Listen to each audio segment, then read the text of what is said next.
Jangan lupa subscribe. Jangan lupa subscribe. Menteri Pertahanan Prabowo Subianto dilaporkan ke KPK oleh Koalisi Masyarakat Sipil untuk Reformasi Keamanan. Pihak pelapor menduga Prabowo menerima gratifikasi dalam pembelian pesawat jet bekas Mirage 2000-5 dari Qatar. Assalamualaikum warahmatullahi wabarakatuh. Jumpa kita kembali sahabat BN. Sehari menjelang pencoblosan Pemilu 2024, Capres Prabowo Subianto selaku Menteri Pertahanan dilaporkan ke KPK, Komisi Pemberantasan Korupsi, seperti dalam tayangan di awal pertemuan kita ini tadi.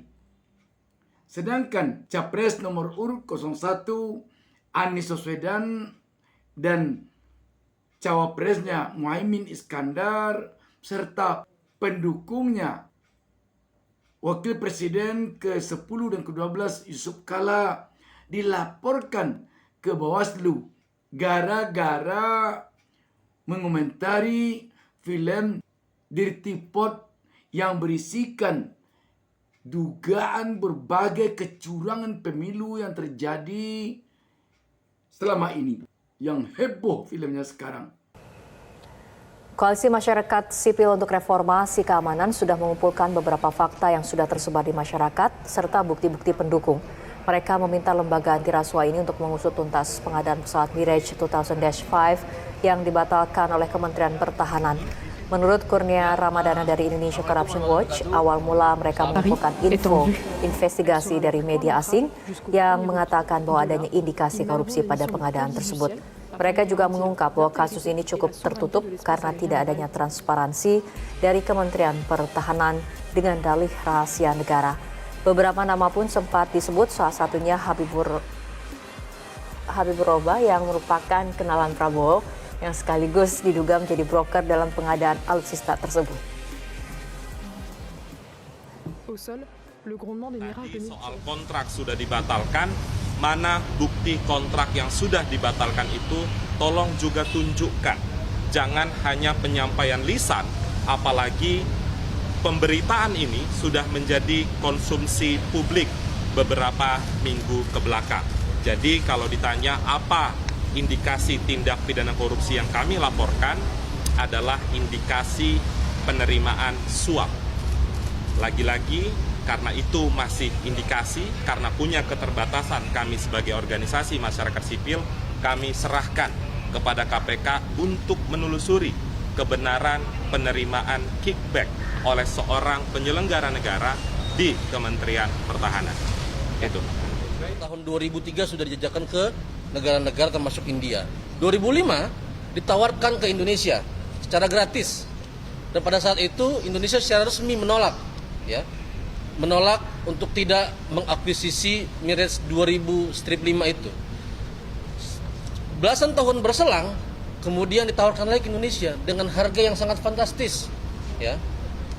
Kok bisa sesuatu yang sebelum ditawarkan secara gratis itu kemudian ditawarkan kembali dengan harga yang fantastis, kemudian mau dibeli. Nah, ini yang kemudian jadi problem kita bersama dari segi teknis. Kedua, Mirage 2000-5 itu dikatakan sebagai stopgap untuk mengganti pesawat F5 kita yang sudah uzur. Itu betul. Akan tetapi pilihannya sebetulnya bukan hanya Mirage 2005, banyak sekali pesawat yang bisa ready, yang kita bisa beli. Kenapa kemudian kita harus beli yang bekas? Cina menawarkan, Rusia menawarkan dengan harga yang kurang lebih kompetitif seperti yang ditawarkan oleh harga yang dari Qatar. Ketiga, ada problem bahwa ini ada broker dalam jual beli Mirage 2000-5. Pertama, ada keterlibatan orang yang disebut-sebut sebagai rekan dekat dari Prabowo Subianto. Namanya Habib Bukharoba. Habib Bukharoba adalah CEO dari E-System Solution. E-System Solution base-nya ada di Qatar. Anda sedang menyaksikan Viral News bersama saya Siska Mawaski. Polemik soal film dokumenter Dirty Foot yang dirilis saat masa tenang kampanye belum juga usai. Terbaru, pasangan calon nomor urut 1, Anies Baswedan Muhammad Iskandar dilaporkan ke Bawaslu RI buntut pernyataan soal film Dirty Vote. Tak hanya Anies Caimin, tapi juga Wakil Presiden ke-10 dan 12 RI Yusuf Kala. Mereka dilaporkan oleh dua kelompok, yakni Rampai Nusantara dan Advokat Lisan pada Selasa 13 Februari ke Bawaslu RI. Rampai Nusantara melaporkan Anies, sedangkan Advokat Lisan melaporkan JK beserta Caimin. Ketua Umum Rampai Nusantara Mardiansyah Semar menerangkan pelaporan ini karena perbuatan terlapor yang mengomentari film Dirty Vote pada Senin 12 Februari di kediaman JK. Mardiansyah menilai Anies sengaja melalui pernyataannya menyatakan bahwa penyelenggara pemilu sudah diatur, kotor, dan penuh dengan praktik manipulasi. Tak hanya itu, pernyataan lain yang disoroti adalah rakyat yang menginginkan perubahan.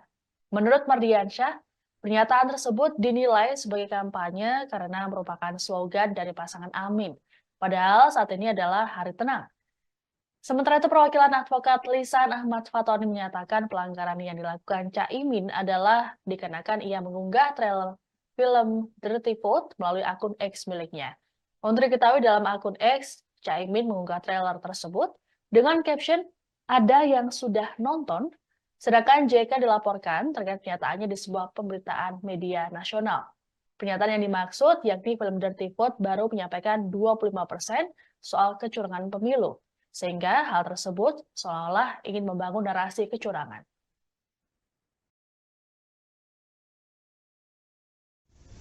Seperti tadi dikatakan, bahwa ini akan merusak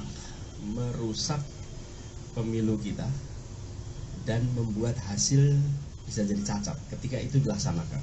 Karena itu jangan lakukan kecurangan, hentikan. Mumpung masih ada 2 hari nih, jangan dikerjakan karena merusak semua.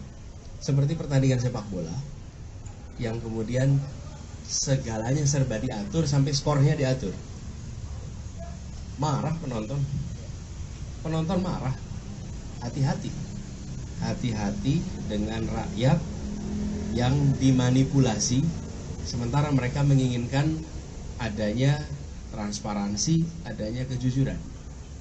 Hati-hati dengan rakyat, karena rakyat akan merespon seluruh tindak kecurangan itu dengan cara yang kita tidak bisa tahu. Jadi betul-betul harus hati-hati. Jangan pernah melawan yang disebut sebagai kemauan rakyat dalam sebuah pemilu. Ini jangan dimanipulasi. Lalu pesan kepada semua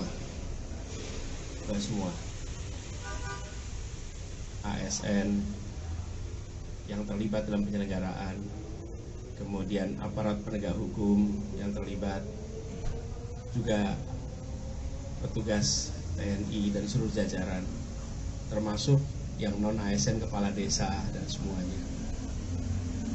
Pemilu ini masuk keluarga kepala desa. Ketika keinginan rakyat untuk perubahan itu terjadi, maka perubahan itu akan dirasakan juga oleh semua ASN, oleh keluarga-keluarganya, anak-anaknya yang bisa sekolah murah, anak-anak yang bisa dapat pekerjaan. Jadi perubahan yang dibawa itu berdampak juga kepada mereka. Di sisi lain, ketika ada manipulasi dan orang-orang yang terlibat manipulasi, keuntungannya tidak dapat mereka. Keuntungannya dapat oleh yang mau berkuasa. Pelaporan terhadap Anies Baswedan Muhammad Iskandar ke Bawaslu RI ditanggapi santai oleh Timnas Amin. Co-Kapten Timnas Amin Sudirman Said dan Ketua Umum Tim Hukum Nasional Amin, Ari Yusuf bahkan tertawa saat diminta tanggapan terkait hal ini. Ditemui pada Selasa 13 Februari, Ari Yusuf mengatakan film Dirty Vote berbicara soal kebenaran. Menurutnya, semua pihak tahu bahwa film ini membahas mengenai kecurangan pemilu berdasarkan analisis dan fakta. Sementara itu, Sudirman Said berujar, masyarakat yang menyaksikan film ini jumlahnya tidak sedikit. Menurut Sudirman, sebagai akademisi, maka sudah seharusnya 3 pakar hukum yang tampil dalam film tersebut menyuarakan keresahan. Lebih lanjut, Sudirman mengatakan, ada baiknya bahwa hal ini tak disikapi dengan lapor-melapor. Sahabat BN, yang jadi pertanyaan kita tentu, manakah nanti yang lebih cepat menanggapi laporan ini, KPK ataukah Bawaslu? Mari sama kita saksikan nanti. Demikian sahabat BN, Wassalamualaikum warahmatullahi wabarakatuh.